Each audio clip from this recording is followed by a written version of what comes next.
చాలా మంది couple IVF treatment తీసుకుంటున్నప్పుడు లేదా వాళ్ళకి చాలా డౌట్స్ అనేవి ఉంటాయి. సో ఎగ్స్ తీస్తున్నప్పుడు కంపల్సరీగా మేము ఫామ్ అయిన ఎంబ్రియోస్ని బేబీస్ని మేము కంపల్సరీ ఫ్రీజ్ చేసుకుని వెళ్ళాలా మేడం ట్రాన్స్ఫర్కి, ఎప్పుడైతే ఎగ్స్ తీస్తారో అప్పుడే వెంటనే పెట్టేయచ్చు కదా అని అడుగుతూ ఉంటారు కపుల్. సో ఇందులో ముఖ్యంగా ఏంటంటే అందరికీ ఎంబ్రియోస్ ఫ్రీజ్ చేసుకోవాల్సిన అవసరం ఉండదు, కానీ 60% నుంచి 70% safe and effective and more success rate అనేది ఇలా ఫ్రీజ్ చేసుకున్న తర్వాత ఎంబ్రియో ట్రాన్స్ఫర్కి వెళ్తే సక్సెస్ రేట్ అనేది బాగుంటుంది. బట్ అందరికీ అవసరం లేదు. కొంతమందికి మనం అదే సైకిల్లో ట్రాన్స్ఫర్ కూడా చేసేది, ఎప్పుడైతే మీరు ఎగ్స్ తీయించుకుంటారో అదే సైకిల్లో మీరు ట్రాన్స్ఫర్ కూడా వెళ్ళిపోవచ్చు. దీన్నే మనం ఫ్రెష్ ఎంబ్రియో ట్రాన్స్ఫర్ అంటే. ఇందులో ఏంటంటే ఎంబ్రియోస్ ని మనం ఫ్రీజ్ చేసుకోవాల్సిన అవసరం లేదు. సో డైరెక్ట్ గానే మనం ట్రాన్స్ఫర్కి వెళ్ళొచ్చు. సో చాలా మంది కపుల్లో వేరియస్ ప్రాబ్లమ్స్ తో వస్తూ ఉంటారు. అందులో ఏంటంటే ఐవీఎఫ్ ట్రీట్మెంట్కి వెళ్ళాల్సిన ఒక కారణం పీసీఓడి. సో పీసీఓడి వాళ్ళలో ఏంటంటే ఎగ్స్ అనేవి ఎక్కువ ఉంటాయి. ఎగ్స్ చాలా ఎక్కువ ఫామ్ అవుతాయి అన్నమాట బాడీలో.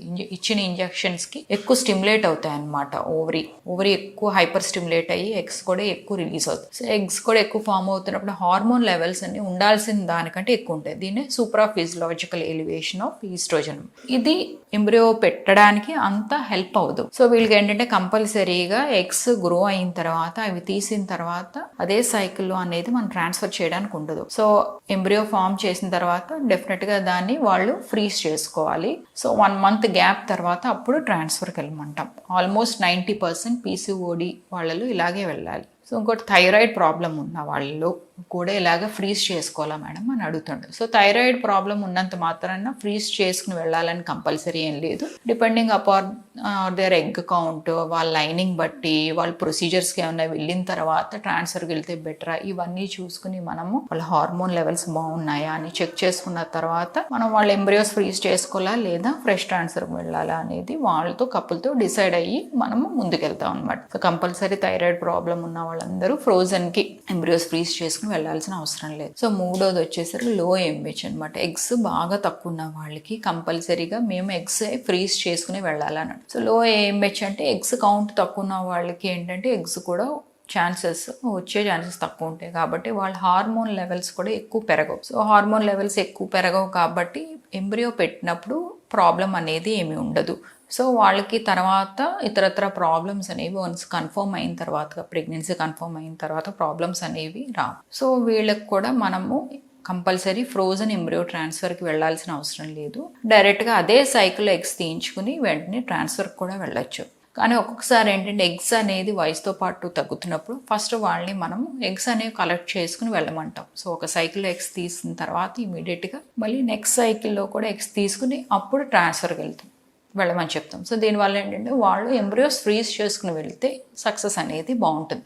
సో ఇలా కపుల్ ఆడవారి యొక్క యూట్రస్ బట్టి, వాళ్ళ లైనింగ్ బట్టి, అలాగే వాళ్ళ ఎగ్ కౌంట్ బట్టి, ఫాలికల్ కౌంట్ బట్టి, అలాగే వాళ్ళ హార్మోన్ లెవెల్స్ బట్టి మనం వాళ్ళ ఎంబ్రియోన్ ఫ్రీజ్ చేసుకోవాలా లేదా డైరెక్ట్గా ట్రాన్స్ఫర్కి వెళ్ళొచ్చా అనేది వాళ్ళతో డిస్కషన్ అనేది జరిగిన తర్వాత అప్పుడు ప్లాన్ చేసుకోవాలి. సో ఒక్కొక్కసారి ఏంటంటే ఆ కపుల్ జెనెటిక్ ప్రాబ్లమ్స్ అనేవి ఉంటాయి, కొన్ని జన్యుపరమైన లోపాలు అనేవి ఉన్నా, లేదా కపుల్ యొక్క వయసు 35 అబోవ్ ఉన్నా, 35 దాటిన తర్వాత సో కొంచెం జెనెటిక్ ప్రాబ్లమ్స్ అనేవి వచ్చే ఛాన్సెస్ ఉంటాయి. సో ఇలాంటప్పుడు ఏంటంటే మనము డెఫినెట్గా ఎంబ్రియోస్ని ఫ్రీజ్ చేసుకుని వెళ్ళమంటాం.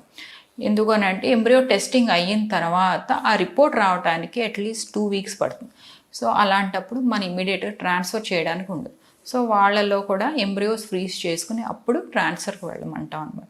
సో ఇలా డిఫరెంట్ కండిషన్స్ బట్టి వాళ్ళు ఫ్రెష్కి వెళ్ళొచ్చా, ఫ్రెష్ లేదా ఎంబ్రియోస్ ఫ్రీజ్ చేసుకుని వెళ్ళాలా అనేది వాళ్ళతో డిస్కస్ చేసి ముందుకు వెళ్తాం అనమాట. ఇంకా మీకు ఎంబ్రియో ట్రాన్స్ఫర్ మీద ఏమన్నా క్వశ్చన్స్ కానీ డౌట్స్ కానీ, లేదా మీరు ఏమైనా ట్రాన్స్ఫర్కి వెళ్ళే ముందు మీకు ఇంకా ఏమైనా డౌట్స్ ఉన్నా, లేదా ప్రీవియస్ ఎంబ్రియో ట్రాన్స్ఫర్ ఫెయిల్ అయినా, లేదా ఐవీఎఫ్ వెళ్ళాలనుకున్నా, మీకు ఏమైనా డౌట్స్ ఉంటే డెఫినెట్గా నన్ను రాజమండ్రి బ్రాంచ్కి వచ్చి మీరు కన్సల్ట్ అవ్వచ్చు. Thank you so much.